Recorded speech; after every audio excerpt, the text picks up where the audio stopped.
কি হতে চাই অনুষ্ঠানে আপনাদের সকলকে স্বাগত জানাই। কি হতে চাই অনুষ্ঠানে আজকের বিষয়টা অত্যন্ত গুরুত্বপূর্ণ, কারণ এই মুহূর্তে কাউন্সেলিং শব্দটা সবার মোটামুটি যারা হয়ে গেছে, যারা মোটামুটিভাবে 12-এর পর পাশ করে জয়েন্ট দিয়েছেন, এবং আজকে আমাদের সেই কারণে বিষয় হলো রাজ্য জয়েন্টের কাউন্সেলিংয়ের খুঁটিনাটি। এই বিষয় নিয়ে আলোচনা করার জন্য আমাদের স্টুডিওতে রয়েছেন বিশিষ্ট দুজন মানুষ। আমার বাদিকে রয়েছেন বিদ্যুৎ Majumdar, deputy director, business development, JIS group. আপনাকে স্বাগত জানাই আমাদের অনুষ্ঠানে। এবং তার পাশে রয়েছেন doctor Nidhi Singh, registrar, Narula institute of technology. আপনাকেও স্বাগত জানাই। আর রাজ্যে যেহেতু বললাম যে কাউন্সেলিং শুরু হচ্ছে, চলছে এবং চলবে, নানান রকম খুঁটিনাটি অনেক তথ্য অনেকে জানেন না, বা কেউ জানলেও সঠিক পদ্ধতিটা জানেন না, ফলে ভুল হয়ে যায়। ভালো করে মন দিয়ে অনুষ্ঠানটা শুনতে পারেন এবং তারপর যদি আপনাদের কোনো প্রশ্ন থাকে সরাসরি করতে পারেন আমাদের এই লাইভ অনুষ্ঠানে। ফোন করবেন 03334343537 এবং 4383646047 এই নম্বরে। আর ফোন করার আগে অবশ্যই টেলিভিশনের ভলিউমটা মিউট করতে ভুলবেন না। এই অনুষ্ঠান আপনারা সরাসরি দেখছেন আমাদের ইউটিউব চ্যানেলে। চলে আসি আজকের আলোচনার বিষয়। আপনাকে দিয়ে শুরু করছি যে এই যে আমরা কাউন্সেলিং বলছি, এই কাউন্সেলিং বিষয়টা কি? হ্যাঁ, আমাদের এইখানে প্রত্যেক বছর যেরকম হয় এবারেও জয়েন্ট এন্ট্রান্স পরীক্ষা হয়েছে।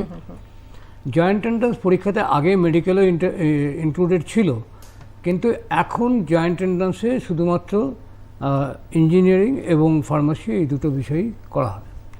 তো এই পরীক্ষাটা হয়ে গেছে 28শে এপ্রিল এবং পরীক্ষার রেজাল্ট বেরিয়ে গেছে 6ই জুন। আর পরীক্ষার রেজাল্ট বেরোবার পরে ছাত্ররা জেনে গেছে তাদের র্যাঙ্ক কত। এখন ছাত্ররা ঠিক করবে যে কোন কলেজে তারা ভর্তি হবে, এবং এটা ঠিক ছাত্ররা ঠিক করবে বলাটা ভুল হবে। তাদেরকে একটা অপশনও দেওয়া হবে যে এই কলেজে এই বিষয়ে তোমার পড়ার একটা রাইট রয়েছে, সুতরাং তুমি এখানে ভর্তি হতে পারো। এবং তার জন্য ছাত্রদের অপশন দেওয়া হয় যে তারা কীভাবে এগোবে, কোথায় দেখবে, কোন কলেজে আছে, কোন সিট, কোন বিষয়ে। আমি প্রাথমিকভাবে একটা জিনিস জানিয়ে দিই যে আমাদের এখানে প্রায় 83টা কলেজ রয়েছে, কলেজ বিশ্ববিদ্যালয় মিলিয়ে, যেখানে ইঞ্জিনিয়ারিং পড়ানো হয় এবং বিফার্মা পড়ানো হয়, ফার্মাসি পড়ানো হয়। এবং এর মধ্যে যুক্ত হয়ে রয়েছে 60টি বিষয়, 60। এবং এই 60টি বিষয়ের মধ্যে ছাত্রদের পছন্দকে ঘোরাফেরা করতে হবে 83টা কলেজের মধ্যে দিয়ে। এইটাই হচ্ছে মেন অবজেক্টিভ। এই কাউন্সেলিংয়ের মেন অবজেক্টিভ হলো ছাত্রদের গাইড করে নিয়ে যাওয়া যে তারা কিভাবে, কোথায়, কোন কোর্সে ভর্তি হবে এবং কোন কলেজকে বাছাই করবে। তো এইটা নিয়েই কাউন্সেলিং আগে সরাসরি হতো, এখন সেটাকে অনলাইনে করা হয়েছে বলে এটাকে বলা হচ্ছে কাউন্সেলিং। ঠিক। ম্যাম, আপনার কাছে আসবো, কবে থেকে শুরু হয়েছে এবং কত দিন পর্যন্ত চলবে? ছাত্ররা প্রথমে কি করবে এবং তারপরে তাদের পরবর্তী স্টেপগুলো কি কি হবে? এই কাউন্সেলিং প্রসেসটা 10ই জুলাই থেকে শুরু হয়েছে, অ্যান্ড ফাইনাল যেটা লাস্ট পদ্ধতি যেটা শেষ হবে 5 আগস্ট। মানে দুদিন আগে শুরু হয়েছে, 2 আগস্ট পর্যন্ত চলবে। এই পদ্ধতিতে ডিফারেন্ট স্টেপস আছে। শুরু হবে রেজিস্ট্রেশন থেকে, 10 থেকে 16ই জুলাই রেজিস্ট্রেশন হবে। রেজিস্ট্রেশনের পরে চয়েস ফিলিং হবে। চয়েস ফিলিং হয়ে যাওয়ার পরে একটা নির্দিষ্ট ডেট থাকবে যেদিন স্টুডেন্টদেরকে চয়েস লক করতে হবে। চয়েস লকের কিছুদিনের মধ্যেই রেজাল্ট বেরিয়ে আসবে, যেখানে স্টুডেন্ট জানতে পারবে কি কোন স্টুডেন্ট কোন কলেজে বা কোন বিশ্ববিদ্যালয়তে চান্স পেয়েছে। তারপরে হবে আপনার ফার্স্ট রাউন্ড অফ অ্যালটমেন্ট, দেন হচ্ছে সেকেন্ড রাউন্ড অফ অ্যালটমেন্ট। এটা প্রাইমারিলি ম্যান্ডেটরি ফিল্ড। এরপরে একটা অপশনাল আছে যেটা হচ্ছে মপ আপ কাউন্সেলিং। যদি আমি শর্টে বলি তাহলে 3 রাউন্ড অফ কাউন্সেলিং হচ্ছে: first round allotment, second round allotment and mop up round of allotment. তো শুরুটা হচ্ছে 10 জুলাই থেকে অলরেডি হয়ে গেছে, এটা চলবে 5 আগস্ট লাস্ট অ্যাডমিশন প্রসেস।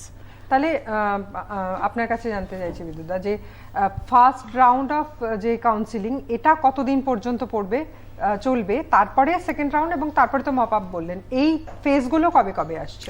আমি একদম ডেট ধরে বলে দিচ্ছি যে কোনটা কবে হবে। সেটার ডেট আমরা জেনেও গেছি এবং ওয়েবসাইটে এটা দেওয়াও আছে। আমাদের প্রথমে এখন চলছে রেজিস্ট্রেশনটা চলবে 16 তারিখ পর্যন্ত। তারপর 16 তারিখের পরে শুরু হবে লকিং, ফিলিং তার মানে চয়েসটাকে ফিল করবে, ওরা করে লক করবে যে আমি আর এইখানে আমার পছন্দটাকে ফিক্স করলাম। মানে তার যে অপশনগুলো আছে সবটাই সেইটাকে সে ফার্স্টে লক করবে। হ্যাঁ, এবার উদাহরণ দিয়ে বলা গেল যে তার মনে হলো যে তার 100টা কলেজে সে প্রেফারেন্স করেছে প্রথম থেকে ক্লাস পর্যন্ত, এই 100টা কলেজের মধ্যে কোনো একটা কলেজে সে পেতে পারে, তাহলে এখানে 83 বেশি যেতে পারবে না। তার মানে আমি যখন 20টা কলেজে সে করলো, আর এই 20টা কলেজের মধ্যে আবার সে 30টা সাবজেক্টকে করলো, করে ও পারমুটেশন কম্বিনেশন করে রিভিশন করার পরে ও এটাকে লক করে দিল। লক করা মানে আপনার অপশান নেই, আপনার এরপরে যে ফার্স্ট রাউন্ডের রেজাল্টটা বেরোবে সেটা এখানে বলে দেওয়া হয়েছে 19 তারিখে প্রথম রেজাল্ট বেরোচ্ছে, 19শে তার জুন। মানে এখানে একটা গুরুত্বপূর্ণ জিনিস হচ্ছে যে যাই করবেন কিনা লক করার আগে একবার লক হয়ে গেলে সেটা হ্যাঁ, তার মানে আমি কোনো প্রথমে option কি থাকছে? করছি, প্রথমে আমি আমার একটা রোল নাম্বার আছে অথবা অ্যাপ্লিকেশন নাম্বার আছে, ওটা দিয়ে আমি রেজিস্ট্রেশন করছি। রেজিস্ট্রেশন করবার সময় আমার 500 টাকা দিতে হচ্ছে। তার মানে আমি রেজিস্ট্রেশন করার সঙ্গে সঙ্গে আমি এটার ভেতরে ঢোকার সুযোগটা পাচ্ছি। এই ভেতরে ঢোকার সুযোগ পাওয়ার সঙ্গে সঙ্গে আমি দেখতে পাচ্ছি অ্যালফাবেটিক্যালি ক্রোনোলজিক্যালি আমার সাবজেক্ট এবং কলেজ রয়েছে। এবার প্রত্যেকটা কলেজের যে সাবজেক্ট সেগুলোকে আমরা দেখছি, দেখে এটা ফিলিং করছি, এটাকে বলা হয় চয়েস ফিল করা।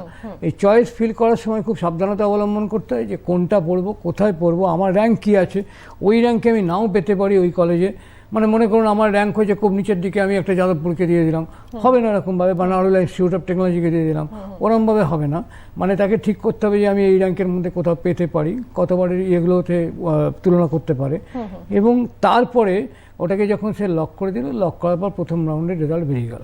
এই প্রথম রাউন্ডের রেজাল্ট যেই বেরিয়ে যাচ্ছে তখনই কিন্তু তাকে একটা সুযোগ দেওয়া হচ্ছে যে সে একটা 5,000 টাকা জমা দেবে, এবং 5,000 টাকা জমা দিয়ে বাকি ওই যে একটা অ্যালটমেন্ট লেটার সে পাবে, যে অ্যালটমেন্ট লেটারটাকে বলে দেওয়া হচ্ছে যে আমি এই কলেজে আমি এই সিটটা পেয়েছি। তার মানে আমি নালন্দা ইনস্টিটিউট অফ টেকনোলজি বা গুরু নানক ইনস্টিটিউট অফ টেকনোলজিতে কম্পিউটার সায়েন্সটা পেয়েছি। এই অ্যালটমেন্ট লেটারটাকে নিয়ে 5,000 টাকা জমা দেওয়া মানে হচ্ছে কি এখানে ফি অ্যাকসেপ্টেন্স। তো ফিটাকে দিয়ে এলো প্রাথমিকভাবে, দিয়ে সিটটা বুক করলো, করে সে চলে গেল কলেজে, কলেজে গিয়ে ওখানে গিয়ে ভর্তি হলো, অথবা সে হলো না, সে বেরিয়ে গেল, সে বললো আমি জয়েন্ট দেবো না, অথবা সে আরেকটা সুযোগ নেবার জন্য বসে রইল। তিনটে জিনিস হতে পারে, একটা হচ্ছে গিয়ে হয় সে কলেজে চলে যাচ্ছে, না হলে সে কলেজ থেকে, নাহলে সে বলছে আমি ভর্তি হব না, কিন্তু ভর্তি হব না চলে গেলে কিন্তু ফেরত আবার আসবার রাস্তা নেই।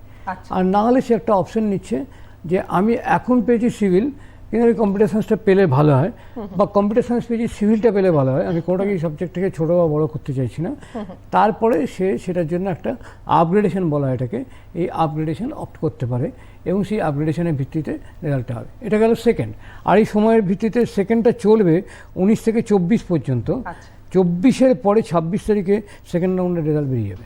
আমি আপাতত এটা বলছি কারণ এই পদ্ধতিটার পরে কিন্তু আমাদের মপ আপ রাউন্ড চলে আসবে, ওটা একটু ব্যাখ্যা করতে হবে যে মপ আপ রাউন্ড কী ইত্যাদি, কিন্তু ফার্স্ট রাউন্ড আর সেকেন্ড রাউন্ড কিন্তু এইভাবেই চলবে।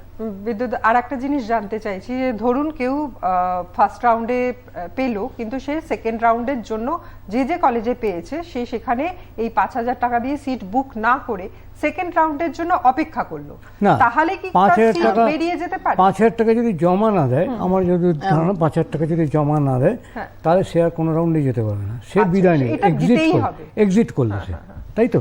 তার মানে এখানে প্রথমে 500 টাকা এবং তারপরে রেজাল্ট মানে ফার্স্ট কাউন্সিলিং এর পর তাকে 5,000 টাকা দিয়ে জমা দিতেই হবে। তাহলে প্রথম 500 টাকাটা হচ্ছে তার রেজিস্ট্রেশন, আর দ্বিতীয়টা হচ্ছে গিয়ে তার ফি অ্যাকসেপ্টেন্স। ঠিক ঠিক। আমাদের সঙ্গে ইতিমধ্যে রয়েছেন একজন দর্শক বন্ধু, চলে যাব তার কাছে। নমস্কার, কে রয়েছেন সঙ্গে? হ্যালো, আমি সোনারপুর থেকে নিতাই ভট্টাচার্য কথা বলছি। বলুন। হ্যাঁ, নমস্কার, শুভ সন্ধ্যা সঞ্চালিকা দেবযানী ম্যাডাম, নমস্কার। নমস্কার। আপনাকে নমস্কার, শুভ সন্ধ্যা নিধি ম্যাডাম আপনাকে। আমার প্রশ্ন, এই কাউন্সিলিং নিয়ে আপনারা যেটা বলছেন, র্যাঙ্কিং এর ব্যাপার আছে তো, কে কিরকম র্যাঙ্ক করবে? ধরুন প্রথম দিকে যে র্যাঙ্কিং হয় যাদবপুর বা শিবপুর এগুলো, বি কলেজ বা যাদবপুর এগুলো হয়তো, কিন্তু পরের দিকে ধরুন কেউ তো চেঞ্জও করতে পারে, ধরুন আপডেট করতে পারে, থেকে ধরুন কিছু সাবজেক্ট হলো ওই ইউনিভার্সিটিতে বা ওই কলেজে পছন্দ হচ্ছে না, অন্য জায়গায় সে তো যেতেও পারে। এই কাউন্সিলিং এর মাধ্যমে এইগুলো সম্বন্ধে জানতে চাই। বেশ, অনেক ধন্যবাদ ফোন করার জন্য। ম্যাম আপনার কাছে আসবো। এনার কোয়েশ্চেনটা আনসার করার আগে আমি একটু শুরু করতে চাইছি প্রসেসটা। ই কাউন্সেলিং প্রসেসটা আগে যেটা স্যার বললেন ফিজিক্যাল কাউন্সেলিং হতো, ই কাউন্সেলিং 10 বছর উপরে শুরু হয়ে গেছে, কিন্তু স্টিল আমরা দেখি ছাত্রছাত্রী বা গার্জেন এর মধ্যে ইতিমধ্যে অনেক ভুল করেন। তো সব থেকে আগে তো আমি দর্শকদেরকে সবাই ছাত্রছাত্রীকে বলবো খুব পেশেন্টলি ফর্মটা ফিল আপ করা, কেন এখন রেজিস্ট্রেশন প্রক্রিয়াটা চলছে। রেজিস্ট্রেশন প্রক্রিয়াতে মধ্যে আপনাকে আপনার পার্সোনাল ডিটেলস, স্টুডেন্টকে ওর academic qualification details and bank account details দিতে হবে। এই পর্যায়ে যদি কোনো ভুল যদি স্টুডেন্ট করে ফেলে তাহলে এটা পরে চেঞ্জ করা যাবে না। তাহলে ঠান্ডা মাথায় বসে, এখন অনেক দিন আছে, 10 তারিখ থেকে 16 তারিখ পর্যন্ত রেজিস্ট্রেশন চলছে, ঠান্ডা মাথায় ওটা আগে আপনাকে ফিল আপ করতে হবে। এবং আমার মনে হয় এই সময় যদি কোনো অসুবিধা হয় তাহলে তারা এই কলেজগুলোতে গিয়েও যোগাযোগ করতে পারে। এরপরে এই সময় যদি কোনো সুবিধা, কারণ আমাদের প্রত্যেকটা কলেজে, জেএস গ্রুপের প্রত্যেকটা কলেজেই আমরা একটা ই কাউন্সেলিং সার্ভিস ওপেন করে রেখেছি। ছাত্রছাত্রী অভিভাবকদের সাথে আমাদের কলেজে আসতে পারেন, ওখানে আমাদের সিস্টেম আছে, অনেক সিস্টেম ওনারা নিজে বসে করতে পারেন। যদি কোনো অ্যাসিস্ট্যান্স দরকার হয় সেটা আমাদের কাউন্সিলার থাকবে, ওনাদেরকে হেল্প করবেন। কোনো এখানে মানে কোনো এটা প্রায় বলবো কি কোনো ইয়ে হবে না কি ওটা আমার কলেজের জন্যই আমি ওনাকে মোটিভেট করব। এটা জেনারেল আমরা গাইডলাইন্স দিচ্ছি প্রত্যেকটা স্টুডেন্টের জন্য, কেন প্রত্যেকবার আমরা দেখি কি একটা স্টুডেন্ট, যেটা উনি বললেন, একটা র্যাঙ্ক পেয়েছি বা ভালো র্যাঙ্ক স্টুডেন্টও যদি দেখতে যাচ্ছি কি যে র্যাঙ্কটা ও ভালো র্যাঙ্ক হলে একটা কলেজ পেতো সেটা পেতে পারছে না ওই ভুলের জন্য। তো সব থেকে রেজিস্ট্রেশনে আপনি ঠান্ডায় মাথায় রেজিস্ট্রেশনটা করুন। রেজিস্ট্রেশন করার পরে আপনাকে 500 টাকা দিতে হবে। 500 টাকা দিয়ে রেজিস্ট্রেশন করার পরে আপনাকে একটা পাসওয়ার্ড ক্রিয়েট করতে হবে। সেটাও অনেক ইম্পর্টেন্ট কি এই পাসওয়ার্ডটা আপনারা কোনো কারোর সাথে শেয়ার করবেন না। এই পাসওয়ার্ডটা শেয়ার করতে, যদি আপনি কাউকে শেয়ার করেন বা যদি কিছু প্রবলেম হয় তাহলে ওয়েস্ট বেঙ্গল জয়েন্ট এন্ট্রান্স কোনো রেসপন্সিবিলিটি নেবে না। তো পাসওয়ার্ড আপনারা নিজের কাছে রাখবেন। পাসওয়ার্ড আপনার ক্রিয়েট করে দিলেন, তারপরেই আপনার চয়েস ফিলিং অপশনগুলো খুলে যাচ্ছে। যেটা স্যার বললেন 80 থেকে বেশি আমাদের কলেজে, ইউনিভার্সিটি, গভর্নমেন্ট ইউনিভার্সিটি আছে, 500 থেকে বেশি চয়েসেস আছে। জয়েন্ট এন্ট্রান্স বলছে আপনি মিনিমাম 20টা অপশন দিলে ভালো হবে, কিন্তু নট নেসেসারি আপনাকে 20টা দিতেই হবে। আপনি একটা চয়েস দিলে, সাপোজ আমার একটাই উদ্দেশ্য কি আমি এই কলেজে এই স্ট্রিম পড়বো, আমি সেটা দিয়ে নিজের চয়েসটা বন্ধ করে দিতে পারি। কিন্তু যদি আমার কাছে অপশনস কিন্তু 500 থেকে বেশি আছে, আমাকে চয়েস কিভাবে করতে হবে, কলেজের নাম থাকবে অ্যান্ড ওই কলেজে কি কি স্ট্রিম আছে, যেটা স্যার বললেন সিএসসি আছে, সিভিল আছে, ইলেকট্রিক্যাল, মেকানিক্যাল, অটোমোবাইল, অনেক অপশন আছে। আমার যদি ইচ্ছা হয় কি আমি মেকানিক্যাল ইঞ্জিনিয়ারিং নিয়ে পড়তে চাই, তাহলে আমি বা সাইডে আমার কলেজগুলো সাজাবো। এটা হতে পারে আমি যাদবপুর ইউনিভার্সিটি থেকে শুরু করলাম, আমি যে কোনো প্রাইভেট কলেজগুলোতেও সিলেক্ট করতে পারি। এইটা ভাবনা চিন্তা করবেন না কি আমি এই র্যাঙ্কে পেয়েছি ওই কলেজে পাবো কি পাবো না। আমার চয়েস 1 নম্বর যে চয়েস আছে সেটা আমি সব থেকে প্রথমে সাজাবো। তারপরে আমার হিসাবে যেটা 2 নম্বর চয়েস হতে পারে, আমার চয়েস 1 নম্বর অন্য আছে, অন্য একটা স্টুডেন্টের জন্য চয়েসটা অন্য আছে। আমি মেকানিক্যাল পড়তে চাইছি, সাপোজ আমি নারুলাতে মেকানিক্যাল পড়তে চাইছি, স্যার হতে পারে নারুলাতে সিএসসি পড়তে চাইছেন, আমার ফার্স্ট চয়েস হবে নারুলাতে মেকানিক্যাল ইঞ্জিনিয়ারিং। তারপরে আমার যদি ইলেকট্রিক্যাল হয় ইলেকট্রিক্যাল, তারপর যদি সিএসসি হয় সিএসসি। নারুলা পরে আমি ভাবলাম কি না আমি নারুলাতে এই স্ট্রিম নিয়ে পড়বো, তারপরে আমি গুরু নানকে পড়বো, তখন আমাকে আবার আমার ফার্স্ট চয়েস গুরু নানকে, আমার ইলেকট্রিক্যাল আছে, আমি ইলেকট্রিক্যাল ফার্স্ট চয়েস দেবো। কি এক্সাম্পল দিয়ে এটাই বোঝাতে চাইছি কি চয়েসটা আমার স্টুডেন্টের, এটা কোনো এটা এইভাবে ডিসাইড করবেন না কি আমি তো এই র্যাঙ্ক পেলাম ওই কলেজে তো অ্যাডমিশন আমি পাবো না, ওই আপনি চিন্তা ভাবনা রাখবেন না। আপনি আপনার চয়েস মতন সাজান। যদি আপনি না পাবেন, সিস্টেম বাই ডিফল্ট ক্রমশ উপর থেকে নিচে চলে আসবে। ফার্স্ট আপনার choice, second choice, number of choice আপনি দিতে পারেন। তো আপনার চিন্তা ভাবনা হিসাবে আপনি চয়েসটা দিলেন। চয়েস দিয়ে দেওয়ার পরে সাথে ইম্পর্টেন্ট যেটা আপনি ম্যাডাম বললেন চয়েস লক ইন, এই লকিংটা 16 তারিখের মধ্যে করে দিতে হবে। এবার সাপোজ কোনো একটা ক্যান্ডিডেট লক করতে ভুলে গেল, তাহলে 16 তারিখে ওটা end of the day by default ওই চয়েসটা লক হয়ে যাবে। তো চয়েস লকিং এর আগে আমি আবার বলবো গার্জেনদেরকে, স্টুডেন্টদেরকে 16 তারিখের মধ্যে যত আপনি স্যার বলেন পারমিউটেশন কম্বিনেশন ভাবনা চিন্তা করার আছে আপনি করে নিন। 16 তারিখের মধ্যে অবশ্যই চয়েসটা লক করে দেবেন, না হলে লাস্ট যে চয়েসটা আপনি সাজিয়েছেন সেটাই লক হয়ে যাবে বাই ডিফল্ট। আচ্ছা, খুব ইম্পর্টেন্ট এবং দরকারি কথা। তবে এই যে কাউন্সিলিং এর জন্য যে যে নথি আপনাদের সঙ্গে রাখতে হবে, নিয়ে বসতে হবে, সেগুলোও কিন্তু খুব দরকারি। কাউন্সিলিং এর খুঁটিনাটি এই বিষয় নিয়ে আমরা আলোচনা করছি আজকে কি হতে চাই এই অনুষ্ঠানে।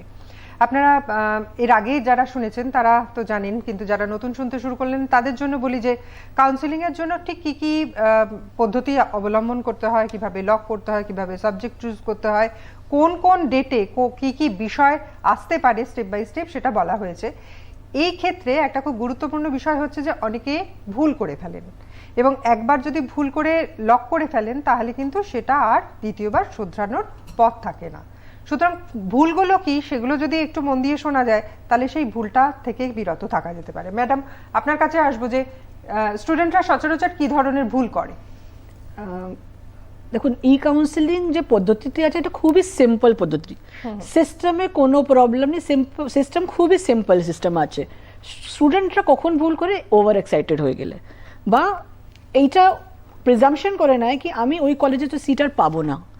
আমি প্রথমে বললাম, আবার বলবো ছাত্রছাত্রীদেরকে, আমি কি পাবো না ভুলে যান, আমার কি ইচ্ছা সেটা মাথায় রাখতে হবে। কেন আপনাকে চয়েস ফিলিং করা, চয়েস দেবার আপনার চয়েস, আপনাকে চয়েস সাজিয়ে দিতে হবে। আমার ইচ্ছা হতেই পারে কি আমি যাদবপুরে সিএসসি পড়বো, আমি জানি আমার র্যাঙ্কে লাস্ট ইয়ার আসেনি, ট্রাই তো করতে পারি, ট্রাই করতে কোনো প্রবলেম নেই, আমি চয়েসগুলো সাজাবো। অনেক টাইম স্টুডেন্টরা কি করে, অ্যালফাবেটিকলি যেভাবে চয়েস থাকে সেভাবেই ওরা লক করে দেয়, অ্যালফাবেটিকলি অপশন একটা দিয়ে থাকে ওইভাবে লক করে দেয়। কোনো উপর নিচে, ওখানে উপর নিচে করে একটা অ্যারো আছে, সিস্টেম আছে যেখানে আপনি চয়েস উপরে যেতে পারেন, নিচে করতে পারেন। অনেক টাইম গার্জিয়ানরা বা স্টুডেন্টরা কি করে, নিজের পাসওয়ার্ডটা অন্য কারোর সাথে শেয়ার করে দেন। দ্য মোমেন্ট আপনি পাসওয়ার্ডটা শেয়ার করে দিচ্ছেন অন্য কারোর সাথে, একটা থার্ড পার্টি আপনার চয়েসগুলো চেঞ্জ করে দিতে, আপনি জানবেনই না। লকিং এর আগে আপনি অন্য চয়েস সাজালেন, কিন্তু অ্যাজ বিকজ আপনি কারোর সাথে শেয়ার করেছেন, থার্ড পার্টি আপনার চয়েসগুলো চেঞ্জ করে দিতে পারে। তো আমি আগেই বললাম, আবার রিপিট করবো, আপনি যেখান থেকেই কাউন্সেলিং করুন, সাজাবেন চয়েস নিজে। আপনি বাড়িতে বসেও করতে পারেন, কোনো আপনি আমাদের যেটা বললাম ইনস্টিটিউট এসেও করতে পারেন, নিজে আপনি হাতে সাজাবেন, নিজে হাতে আপনি লকটা করে দেবেন। লক করার আগে অতি অবশ্যই দেখবেন কি আপনি যে চয়েসগুলো সাজিয়েছিলেন সেই চয়েসগুলো আছে কি আছে না। ঠিক। এবং পাসওয়ার্ড যেটা আপনি বারবার করে বলছেন, এটা কারোর সাথে শেয়ার না করা, আর নিজেও না ভুলে যায়, নিজেও একটু ভালো জায়গায় রেখে দেওয়া, কি নিজেই আমি পাসওয়ার্ডটা ভুলে না গেলাম পরে, এটা অতি অবশ্যই ধ্যান রাখতে হবে। এটা খুব গুরুত্বপূর্ণ ব্যাপারটা। কেন এই জিনিসটা আপনি দেখলেন, আপনি ভালো আপনার র্যাঙ্ক আপনি কলেজে পেয়েও যেতেন, কিন্তু আপনি এখন আর পেলেন না। একবার যেটা আপনি বললেন, ফার্স্ট রাউন্ডের রেজাল্ট চলে আসার পরে আপনি দেখলেন, আপগ্রেড করলেন, কিন্তু আপগ্রেড আপনার অপশনই নেই। এক্সাম্পল দিয়ে বলি, সাপোজ আমি আমার কলেজে এক্সাম্পল দিচ্ছি, আমার কলেজে একটা স্টুডেন্ট ইচ্ছা আছে নারুলা কম্পিউটার সায়েন্স ইঞ্জিনিয়ারিং নেব, তারপরে ইলেকট্রিক্যাল নেব, ও ভুলবশে অ্যাজ বিকজ অ্যালফাবেটিক ছিল, ইলেকট্রিক্যাল উপরে রয়ে গেল, সিএসসি নিচে চলে এসছে, ওর র্যাঙ্কটা খুব ভালো, ও ফার্স্ট রাউন্ডে ওটা পেয়ে যেত, কিন্তু অ্যাজ বিকজ চয়েসে ওর ইলেকট্রিক্যাল উপরে রাখা আছে, ও সিএসসি কোনোভাবেই পাবে না। আপগ্রেড করার অপশনও নেই, আপগ্রেড করাও অপশন নেই, কেন ওর কাছে আপগ্রেড অপশন নেই। কেন আপগ্রেড, দেখুন সিস্টেমটা কম্পিউটার দেখছে, আমরা একটু কথা বলছি তো, একটা অন্য পার্টি কম্পিউটার আপনাকে প্রোগ্রামিং সেট করা আছে, কম্পিউটার করছে, কম্পিউটার এটা জানে না আপনার মনের মধ্যে কি আছে, কম্পিউটার এটা জানে কি আপনার ওখানে কি আপনি দিয়েছেন। ফার্স্ট আমার চয়েস ইলেকট্রিক্যাল দিয়েছে, মানে এটা মানে কি আমার ফার্স্ট চয়েস ইলেকট্রিক্যাল, এবার সেকেন্ড চয়েস আমার সিএসসি, মানে সেকেন্ড চয়েস সিএসসি, উপর থেকে নিচে ক্রমশ নামবে। ফার্স্ট চয়েস পেলাম না, তখনই সেকেন্ড চয়েস। যখন আমি যদি ফার্স্ট চয়েস পেয়ে যাই, সাপোজ আমার 1 নম্বর চয়েসটা আমি পেয়ে গেলাম, তখন আমাকে ওই চয়েসটা নিতে আমি বাধ্য, নিতেই হবে। ওই চয়েসটা ছেড়ে দিলে আমি না ছাড়তে পারবো, না আমি আপগ্রেড করতে পারবো, না আমি মপআপে যেতে পারবো। সুতরাং এই জায়গাটা খুব সাবধানে থাকতে হবে। কিছু কৌশল, মানে কিছু কৌশলগত পদ্ধতি কি অবলম্বন করা যেতে পারে? কারণ 20টা কলেজ, অনেকে ভাবেন যে ঠিক আছে আমি 5টা দিলাম আর 10টা দিলাম আর দিলাম না, 20টা কলেজে কি ইম্পর্টেন্ট না অল্প করে? এই যে বলছিলেন ম্যাডাম, যখন বলছিলেন বললেন যে এটা খুব সিম্পল প্রসেস, আমাকে দেখতে হবে, আমাকে ঠিক করে নিতে হবে আমি কি পড়বো, আর আমাকে ঠিক করে নিতে হবে কোথায় পড়তে চাই।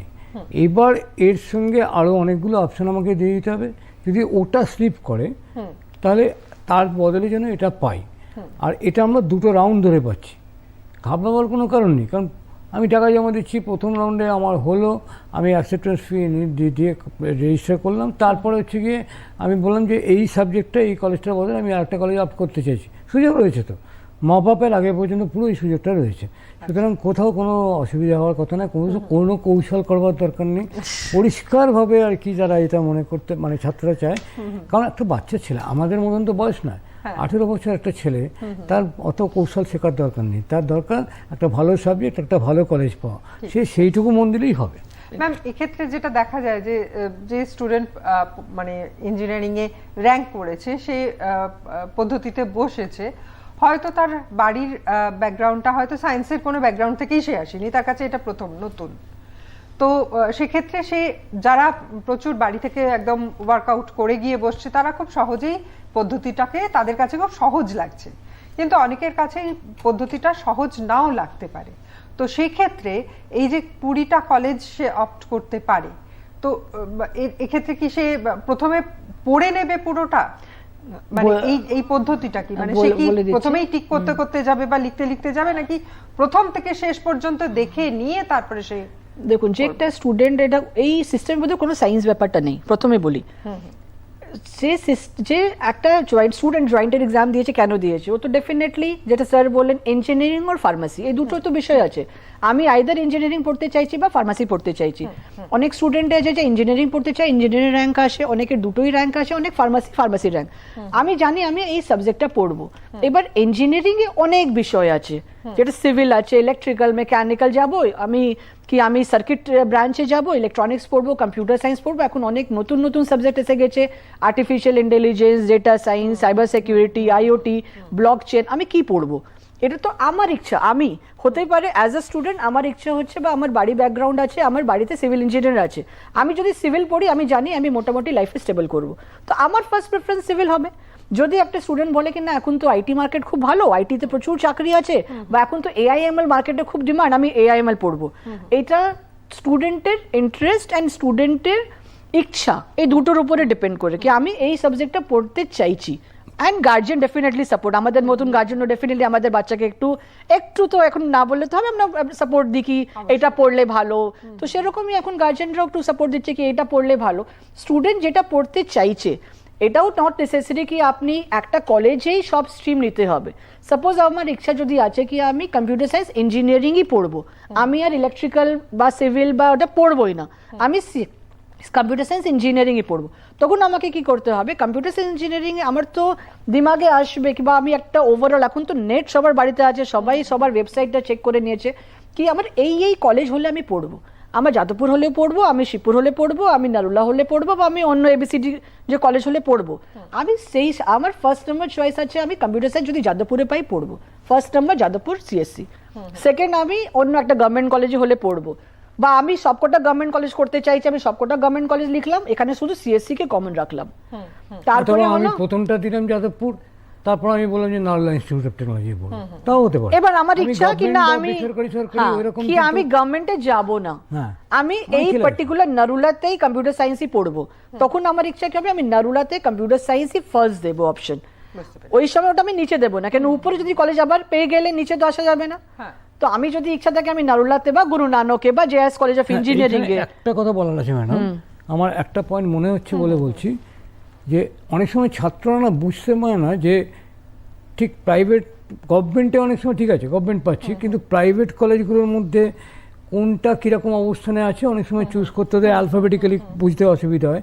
আমি কয়েকটা জিনিস বলে দিচ্ছি। একটা হচ্ছে দেখে নেবেন ন্যাকে ও আছে কিনা, এটা খুব ইম্পর্টেন্ট, ন্যাকের একটা অ্যাক্রেডিটেশন ওর কাছে আছে কিনা কলেজটায়, কারণ কলেজের ন্যাক না থাকলে কলেজের মূল্যায়ন তার মানে সরকারিভাবে হচ্ছে না। দ্বিতীয়ত ইঞ্জিনিয়ারিং কোর্সের স্ট্যান্ডার্ড ঠিক করে এনবিএ, সেটা ফ্যাকাল্টি হোক, সেটা ইনফ্রাস্ট্রাকচার হোক, সেটা পড়াশোনা হোক, যাই হোক না কেন, এনবিএর অ্যাক্রেডিটেশনটা আছে কিনা, এটা খুব ইম্পর্টেন্ট। থার্ড হচ্ছে কি যদি এনআইআরএফ এর র্যাঙ্কিং থাকে তাহলে তো খুবই ভালো হয়। তার মানে এই তিনটে জিনিস কিন্তু আমার কেন্দ্রীয় সরকার বলে দিচ্ছে যে এই কলেজটা বা এআইসিটির কথা অনুযায়ী এই কলেজটা ঠিক আছে, যার ন্যাক আছে, যার এনবিএ আছে এবং যার এনআইআরএফ আছে। এবার আবার ন্যাকের মধ্যে অনেকগুলো ক্যাটাগরি আছে, কেউ এ প্লাস, যেমন ধরুন আমার এইখানে গুরু নানক হচ্ছে এ প্লাস, আর কারণ নেই, আবার নারুলা হচ্ছে এ, হ্যাঁ, আবার এইরকমভাবে এনআইআরএফ, নারুলা 7 বছর ধরে এনআইআরএফ পেয়ে যাচ্ছে। তো এইরকমভাবে কার কোন অবস্থান ওটা কিন্তু গার্জেনদের বলবো দেখে নিতে, কারণ ওটা ছাত্রদের পক্ষে সম্ভব নয়, কিন্তু এই ব্যাপারে গার্জেনরা বা টিচাররা ভালোভাবে দেখতে পারে। সেকেন্ড আরেকটা পয়েন্ট দেখা উচিত, আমার বন্ধু বান্ধবরা কী বলছে, সিনিয়ররা কী বলছে, মানে ক্লাসের সিনিয়রদের কাছে কিন্তু খুব ভালো ফিডব্যাক পাওয়া যায়, যে পার্টিকুলারলি সেকেন্ড ইয়ারে বা থার্ড ইয়ারের ছেলেদের সঙ্গে পাড়ায় আছে অনেকে, জিজ্ঞেস করলাম আমার কোন কলেজটা ভালো, জানে ছাত্ররা এখন জানে, তাও একবার জিজ্ঞেস করে নিতে পারে কোনটা ভালো কোনটা খারাপ। আর যেটা ম্যাডাম 20টা, এটা নট নেসেসারি, আমি প্রথমে বললাম মানে আমি একটা চয়েসও দিতে পারি, আমি একটা চয়েসই দিলাম, সেটাই আমি 20টা জয়েন্ট এন্ট্রান্স বলছে, মিনিমাম বেশি দিলে কি হবে আপনার কাছে অপশন অনেক বেশি থাকবে। আর এই ক্ষেত্রে যে জিনিসটা মাথায় রাখতে হবে যে প্রথমে নিজের পছন্দ অনুযায়ী সেই অপশানগুলো পরপর দিতে আসতে হবে। যদি নিজের পছন্দটা 3 নম্বরে হয় আর প্রথমটা হয়ে যায় তাহলে কিন্তু মুশকিল হয়ে যাবে। ই কাউন্সিলিং এর খুঁটিনাটি বিষয় নিয়ে আলোচনা করছি আজকে আমরা কি হতে চাই অনুষ্ঠানে। কাউন্সিলিং তো শুরু হয়ে গেছে, 10 তারিখ থেকে চলবে আগামী আগস্টের 5 তারিখ পর্যন্ত। তো প্রথম এবং দ্বিতীয় পর্যায়ে ম্যাম, প্রথম রাউন্ড হয়ে গেল, তো দ্বিতীয় রাউন্ডের ক্ষেত্রে কি কি টেকনিক ফলো করতে হয় এবং দ্বিতীয় রাউন্ডের পর কি আর কোনো সুযোগ থাকে? প্রথম রাউন্ডে দুটো অপশন যেটা আমি বললাম, কি একটা স্টুডেন্ট আইদার ইয়েস আপগ্রেড করবে বা নো আপগ্রেড করবে। যদি আমি পছন্দ মতন কলেজ পেয়ে গেলাম, আমি no upgrade form fill up করবো অ্যান্ড ওই রেসপেক্টিভ কলেজে যেখানে আমি অলটমেন্ট পেয়েছি সেখানে আমি অ্যাডমিশন নিয়ে নেব, আমার প্রক্রিয়া শেষ। সেকেন্ড অপশন, আমি যেটা পছন্দ মতন আমি স্ট্রিম পেলাম না, বা আমি আর একটা ট্রাই করতে চাইছি যে আমি উপরে যে আমি 5 নম্বর চয়েসটা পেলাম, কিন্তু আমি 1, 2, 3, 4টাও ট্রাই করতে চাইছি যদি আমি সেকেন্ড রাউন্ডে পেয়ে যাই। আমি ইয়েস আপগ্রেড ফর্মটা ফিল আপ করলাম অ্যান্ড আমাদের রেজাল্টটা চলে আসছে সেকেন্ড রাউন্ডের সিট অলটমেন্ট রেজাল্ট 26 তারিখে চলে আসছে। যে ক্যান্ডিডেটগুলো ইয়েস আপগ্রেড করেছে ওদের রেজাল্ট 26 তারিখে চলে আসছে। এবার 26 থেকে 29 তারিখের মধ্যে ওদেরকে আর রিপোর্টিং, যারা অলরেডি অলটেড বা সিট অলটমেন্ট করে ডকুমেন্টস ভেরিফিকেশন করে নিয়েছে ওনাদেরকে ওই রেসপেক্টিভ কলেজে যাওয়া দরকার নেই যদি উনি কাউন্সিলিং থেকে বেরিয়ে যেতে চাইছেন। যদি উনি কাউন্সিলিংয়ে থাকতে চাইছেন বা অ্যাডমিশন নিতে চাইছেন, উনি ওই রেসপেক্টিভ কলেজে গিয়ে অ্যাডমিশন প্রসেসটা কমপ্লিট করে নেবেন। যে ক্যান্ডিডেটগুলো নো আপগ্রেড করেছে ফার্স্ট রাউন্ডে অ্যাডমিশন নিয়ে নিয়েছে, যারা ইয়েস আপগ্রেড করেছে সেকেন্ড রাউন্ডে গিয়ে ওরা একটা চয়েস পেয়েছে, এখন ওর কাছে অপশন ওই কলেজে আমি ভর্তি হব কি ভর্তি হব না। যদি আমি ভর্তি না হতে চাই আমি ওখানে থেকে উইথড্র করে নিলাম, আমি বেরিয়ে গেলাম। যদি আমি ওই কলেজে ভর্তি হতে চাইছি তাহলে আমি ওই রেসপেক্টিভ কলেজে গিয়ে আমি টাকা পয়সা জমা, যে ফিজ আছে বা যে ডকুমেন্টস আছে সেটা আমাকে ওখানে ফিজ জমা করে অ্যাডমিশনটা নিয়ে নিতে হবে। সেকেন্ড রাউন্ড অলটমেন্ট ওখানে শেষ। এবার সেকেন্ড রাউন্ডে যে সিটটা আমি পেলাম সেটা আমি পছন্দ হলো না, আমি তখন কি করব? ওই কলেজে ভর্তি হয়ে যাব না বেরিয়ে যাব? যদি আমি বেরিয়ে যাই ওই সময়, যদি ভর্তি হয়ে যাই তাহলে আমার কাছে অপশন নেই। যদি আমি ভর্তি না হই তাহলে আমার কাছে আরেকটা অপশন আছে মপ আপ রাউন্ডের কাউন্সিলিং। কি মপ আপ রাউন্ডটা কি? মপ আপ রাউন্ড, এবার মপ আপ রাউন্ড যেটা আছে এটা একটু অপশনাল আছে, একটু রিস্কি আছে। কেন? এখন তো আমি প্রথমবার চয়েস নিজের মতন সাজালাম, কি পেলাম না। প্রত্যেকটা কলেজে প্রত্যেকটা সিট অ্যাভেলেবেল আছে। মপ আপ রাউন্ডে ওই সিটগুলোই যাবে যেটা ভ্যাকেন্সি আছে বা ড্রপ আউট সিট আছে। কেন? কোনো একটা স্ট্রিমে, যে সাপোজ একটা স্ট্রিমে 60টা বাচ্চা অলটমেন্ট হয়েছে, 60টার মধ্যে যদি ওখানে দেখা গেল 50টা বাচ্চা অ্যাডমিট হয়েছে, ওই 10টা সিটই মপ আপে যাবে। মানে 10 জনের জন্য যেটা রেসিডিউ রইলো ওইটাই হচ্ছে মপ আপ।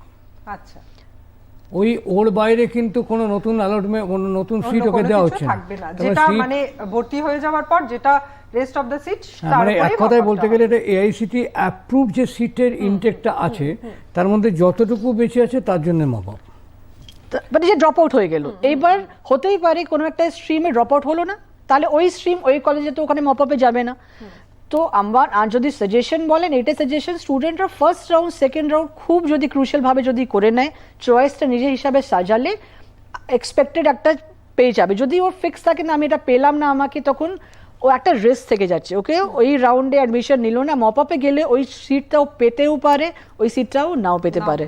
তো ওই চান্সেসটা রিস্কটা সেকেন্ড রাউন্ডে ফিরে আসা যায়। আমি সাপোজ কোনো একটা 5 নম্বর চয়েস পেয়েছিলাম, আমি ওখানে অ্যাডমিশন নিলাম না, কি আমি 1, 2, 3, 4 দেখবো, আমার উপরে তো 4টাই অপশন, হতেই পারে নেক্সট রাউন্ডে 5 নম্বর চয়েসটাও আমি হারিয়ে ফেললাম। তো এই মপ আপটা একটু রিস্কি আছে, ভাবনা চিন্তা করেই যেতে হবে। আচ্ছা, নিজে এখানে একটা কোশ্চেন আসে জেনারেলি, যে আমি ফার্স্ট রাউন্ডে করিনি, তো সেকেন্ড রাউন্ডে আমি তো ক্যান্সেল হয়ে গেছে, আসছি না, মপ আপ রাউন্ডে এসে আমি আবার নতুন করে সেখানে অ্যাপ্লাই করতে পারি কিনা? হ্যাঁ, মপ আপ রাউন্ডে কে যেতে পারে যদি আমি ওটা আলোচনা শুরু করি। মপ আপ রাউন্ডে আবার রেজিস্ট্রেশন হবে, যে রেজিস্ট্রেশনটা প্রথম আমরা করলাম 1000 টাকা দিয়ে। সাপোজ কোনো স্টুডেন্ট রেজিস্ট্রেশন করেইনি, ভুলে গেছে, ফার্স্ট রাউন্ডে রেজিস্ট্রেশন করেনি, ওরা নতুন করে মপ আপে রেজিস্টার করতে পারে। সেখানে ওকে টাকা দিতে হবে, সেখানে ওকে 1000 টাকা দিতে হবে। নতুন ক্যান্ডিডেট রেজিস্টার করবে 1000 টাকা। একটা ক্যান্ডিডেট যারা সেকেন্ড রাউন্ড হয়ে আসছে তাদেরকেও, ওদেরকে না, যারা সেকেন্ড রাউন্ড হয়ে আসে ওদেরকে 200 টাকা দিয়ে আবার রেজিস্ট্রেশন করতে হবে। যে পয়েন্টটা স্যার বললেন, ফার্স্ট রাউন্ডে যে আমি সিট সাজিয়েছি সেকেন্ড রাউন্ডে চেঞ্জ করার অপশন নেই, আমাকে ওইভাবেই কম্পিউটার আমাকে চয়েস দেবে। কিন্তু মপ আপ রাউন্ডে একটাই সুবিধা আছে, আমি নতুন করে আবার চয়েসটা সাজাতে পারি। যদি আমি কোনো ভুলটা করে থাকি ফার্স্ট রাউন্ডে চয়েস সাজাতে, ওই ভুলটা আমি এখানে ঠিক করতে পারি। মানে একটু রিস্ক থেকে যাচ্ছে, কারণ যে কটা সিট রয়েছে তার উপরেই কাউন্সেলিং। হবে। যদি কোনো রিস্ক মানে একটাই, সেটা হচ্ছে আমাকে আবার ফ্রেশ করে স্টার্ট করতে হচ্ছে। কিন্তু এই ফ্রেশ করে স্টার্টে চয়েস লকিং থাকবে, চয়েস ফিলিং থাকবে, খুব দ্রুততার সঙ্গে কিন্তু এই কাজটা শেষ হবে। এটার জন্য খুব বেশি সময় পাবে না। না না, আপনার যেমন দেখুন 29 তারিখের মধ্যে আপনার সেকেন্ড রাউন্ডটা কমপ্লিট হয়ে যাচ্ছে, তারপরে আপনার 30 তারিখ একদিন অফ, 31st and 1st আবার রেজিস্ট্রেশন চালু হবে। তো 31শে জুলাই and 1st আগস্ট আপনাকে চয়েস আবার আপনার রেজিস্টার করতে হবে, চয়েস ফিলিং করতে হবে অ্যান্ড চয়েস লক করতে হবে। যে পদ্ধতি আমার 15 দিন চললো সেটা এখন আর 2 দিন, 2 দিনের মধ্যে আমাকে কমপ্লিট করতে হবে। অ্যান্ড 3 তারিখে মপ আপ রাউন্ডের রেজাল্ট চলে আসবে। মপ আপ রাউন্ডের রেজাল্ট আসার পরে যদি আমি স্যাটিসফাই কি আমি এই কলেজে পেলাম, তাহলে আমি ওখানে গিয়ে ভর্তি হয়ে যাব। যদি আমি স্যাটিসফাই না, যদি আমি স্যাটিসফাই নয়, তাহলে আমি কিন্তু ফার্স্ট রাউন্ড বা সেকেন্ড রাউন্ডে যে অ্যালটমেন্ট সিট ছিল সেখানে আমি ফিরে যেতে পারবো। ঠিক ঠিক।